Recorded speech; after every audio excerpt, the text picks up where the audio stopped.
Hi guys, Harry Yotis here. Professional trader for 20 years now, started in 2005 and still alive barely after today in 2026. Today on the S&P 500 we have this Thursday, February the 5th candle, destruction. This whole week has been down, okay? And of course the big news is Bitcoin capitulation dragging down all assets.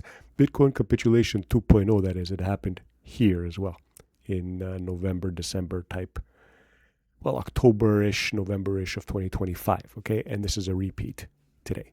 But first, let's talk about the technical picture, okay? We were hugging, if we bring in the moving averages, we were hugging yesterday the 50, but now we're trading below it and touching the 100, okay? That's the black line. But again, okay, because we are below the 50, we have to say that this technical picture has changed from bullish to neutral. However, we could have one of these things where it's down for a while and then up, because that's what happened during the last Bitcoin capitulation. This is the first Bitcoin capitulation from October 29th, 2025, all the way to this final day on November 21st. So basically it took like a month before the capitulation happened. I think it happens quicker this time, okay? But so far we have to change the technical picture to neutral from bullish because of this. Still haven't really violated the higher lows of the scenario. It's right at this one, but we could easily do it for like a day or two before coming back like it did here. Okay, so still picture now we are forced to put it into neutral. Okay, although I think that would be temporary going forward. Let's take out the moving averages. Of course, we always pair it with the sentiment, fear again, back to 33. One more down day, we're in extreme fear at highs, okay? Extreme fear here, extreme greed drop price strength, neutral from the breadth. It's falling apart. A lot, I'm telling you, a lot of puts were bought yesterday, and I'm sure a lot more were bought today. This is in our favor. And the market volatility has extreme fear, okay? Everything is at extreme fear, and we're like, 3% from highs in the market. Maybe 3-4% from highs, okay? So we're at extreme fear. I'd say 3%. Okay, this was like 4.5%, so it's less than this. So it's about 3% drop with a Bitcoin capitulation, okay? So the sentiment is in fear, which I like. It might get to extreme fear one more down day, especially if the spike can hit the 673 and undercut it. But, we'll see. So the sentiment is fear. In the fear and greed sentiment, with everything, with a lot of extreme fear, especially the put call ratio is still there at extreme fear, and market volatility, which is the VIX. Okay, VIX touched the 23. This is huge. Okay, I think if we get tomorrow, Friday, or Monday as positive days, we're going to get one of these actions here.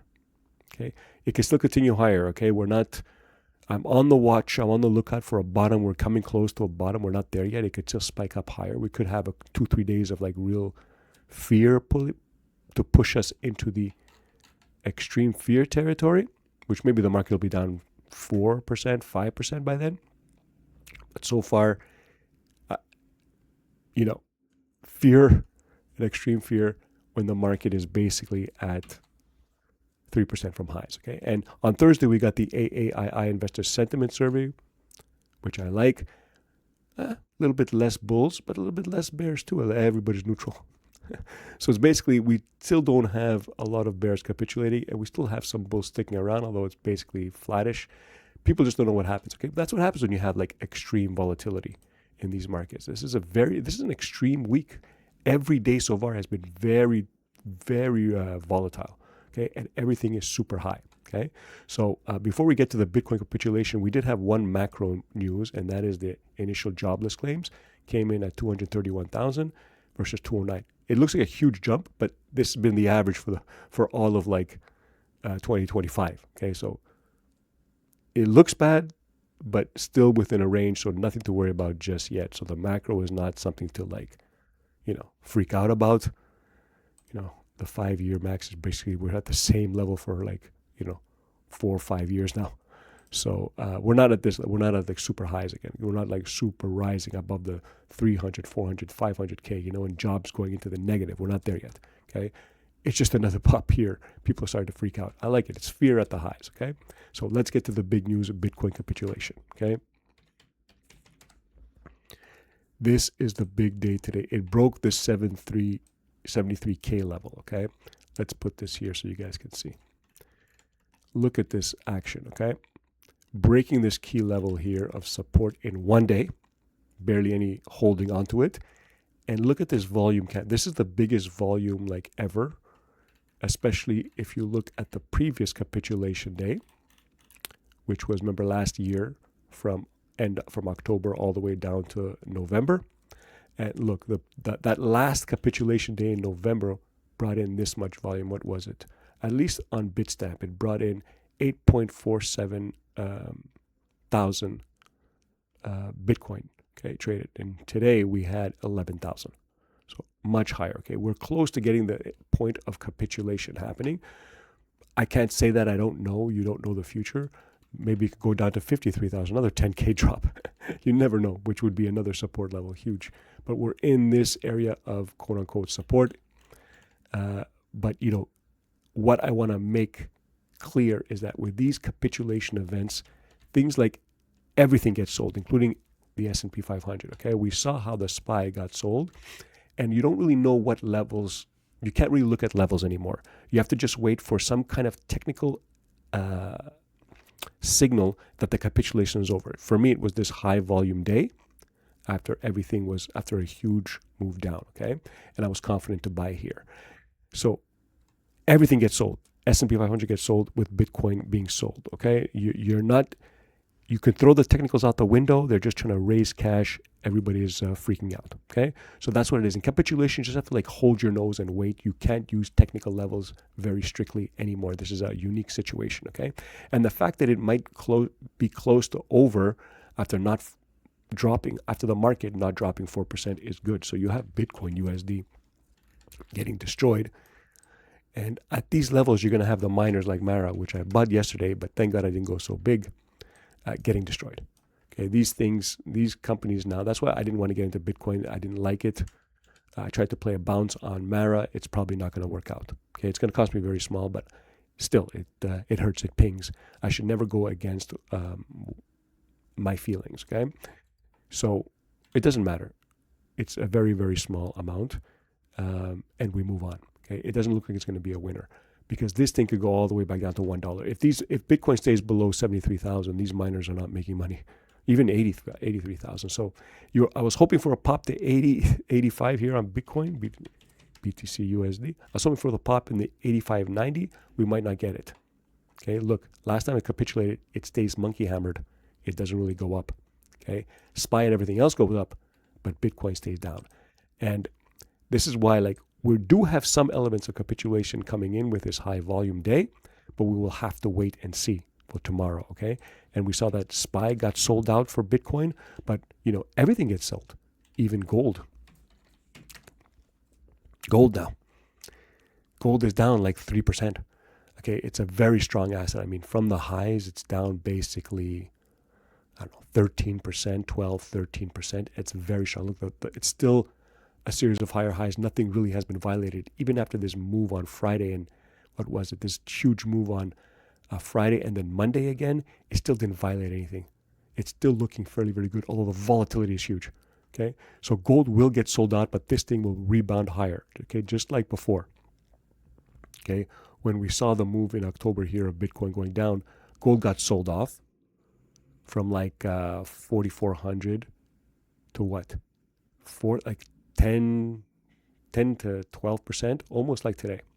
Okay, it's like, you know, we have to go to a log chart. You'll see that it's the same percentage as it is here. This one is the same percentage as here. So it is holding up better than others. So gold is down like 13% from highs, but silver, on the other hand, is down like 40% from highs, and both like all in a week. Okay, a 40% haircut in a week is very, very devastating. We don't know what silver did break some levels, but look at this high range between the previous breakout and the 117 highs.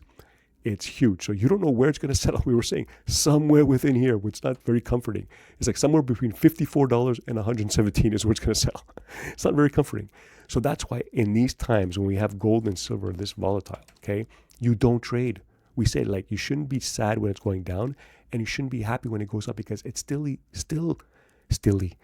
highly volatile. You don't play games in highly volatile situations. You wait until the dust settles. Okay, just wait what you have, wait with what you have, and wait till the dust settles before getting in. Don't have to play.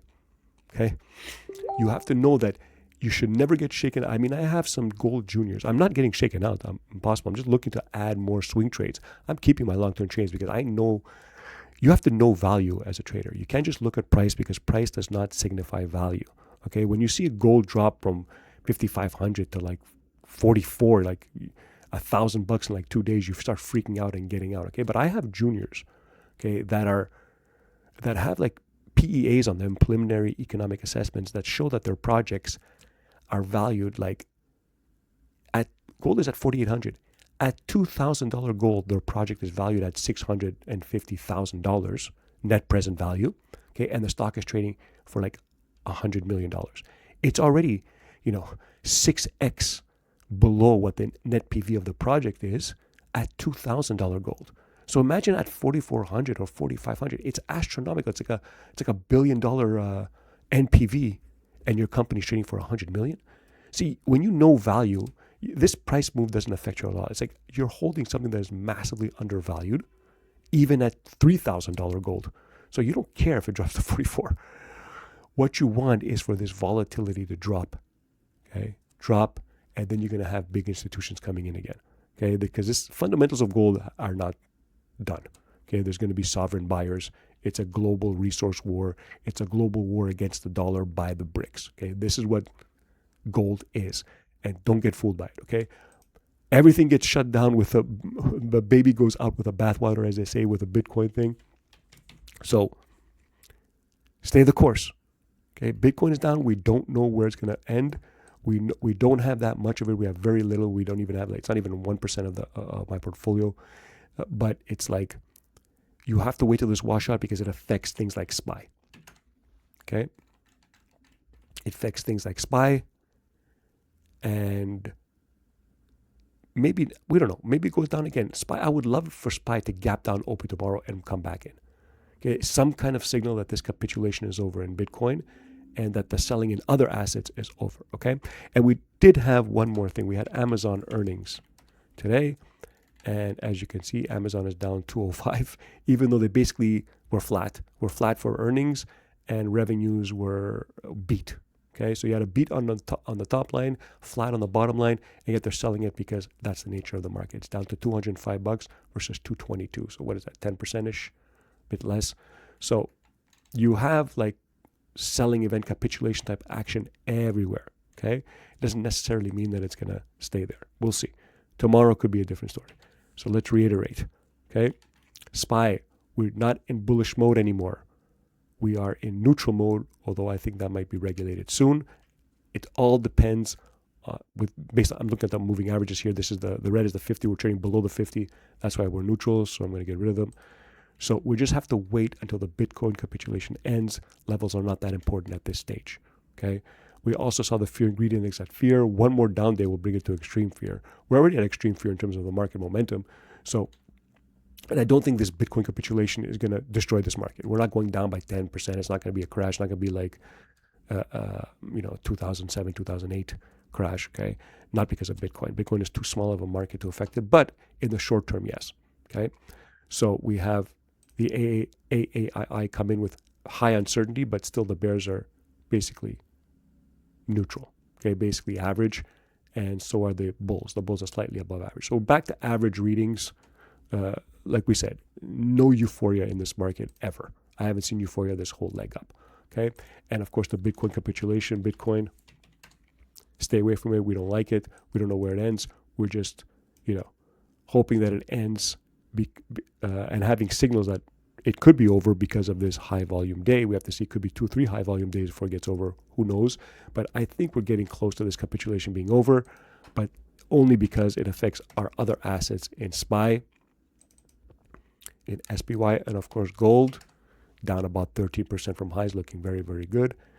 And silver, okay? Silver getting smoked more, okay? It's right at the lows. Part of a 40% drop in like a week is very, very devastating. We don't know where silver settles. It's a huge range between the 117 and the 55 54-ish breakout in price. So we don't know. Okay, wait, this is more volatile, so it could be the midpoint would be around 80 to 80, let's say 85. Okay, 83 to 84, something like that would be the mid. It goes up, down, up, goes like this, and then settles. I'm not doing anything in a highly volatile environment. Wait. Okay, we wait to buy. It could be in the summertime. It could be here in April, May, June, when we buy. It could be settling, but bouncing like this, and then we'll buy. Not yet. Okay, not even close. Volatility is way too high. Okay, so, and of course we saw Amazon.